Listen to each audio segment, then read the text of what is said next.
I was 10 years old when Egypt itself breathed gold. I am Ramesses, son of the great Pharaoh Seti. Born into an age when the Nile had never known drought and the sky knew nothing but pure, endless blue. Our capital was built and built again, every single day.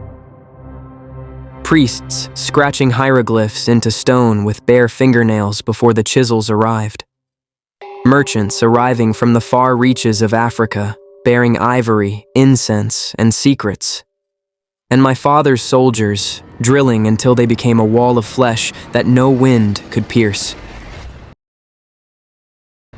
One evening, my father told me, Ramesses, a king does not rule the land.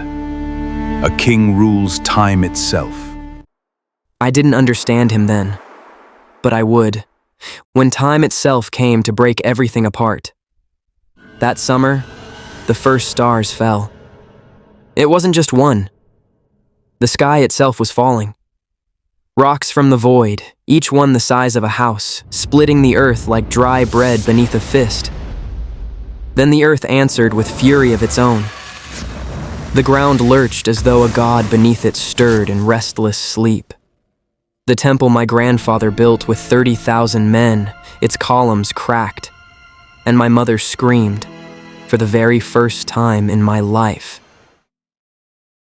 The high priest spoke in a voice I had never heard from him. The gods have closed their eyes to Egypt. 7 days later, the sun vanished, and it did not return. We didn't see the sun for months. The clouds hung above us like a sealed iron lid. And the cold wasn't just cold. It was a presence.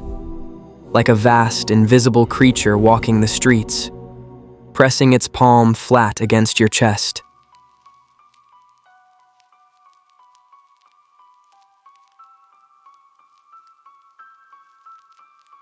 My father ordered the grain stores opened, and then he gave a command no pharaoh had ever given before.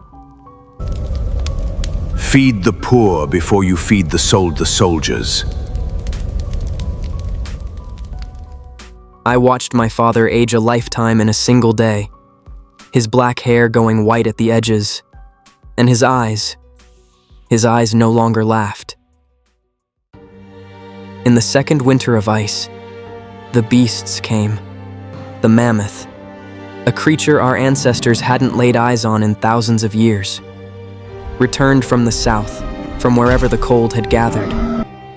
20 of them, each one the size of a small temple. My father ordered his soldiers to stand down.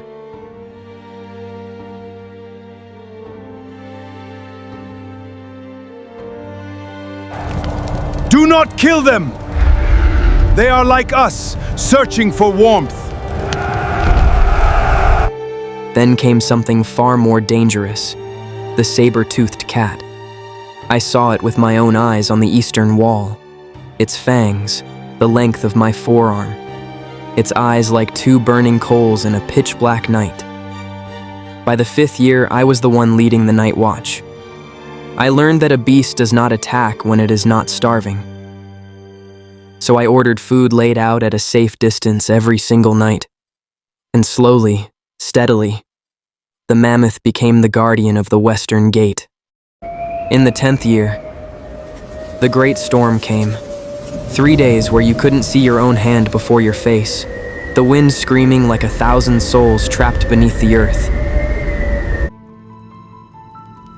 My father said to me that night, Egypt has not fallen, and you are the reason.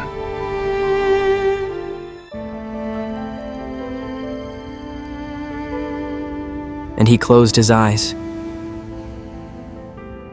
In that moment, the wind stopped. Everything stopped. The next morning, the sky broke open. And for the first time in 10 years, I saw the sun, and its warmth felt exactly like my father's hand upon my shoulder. I stood upon the throne of Egypt, alone. But I was not alone.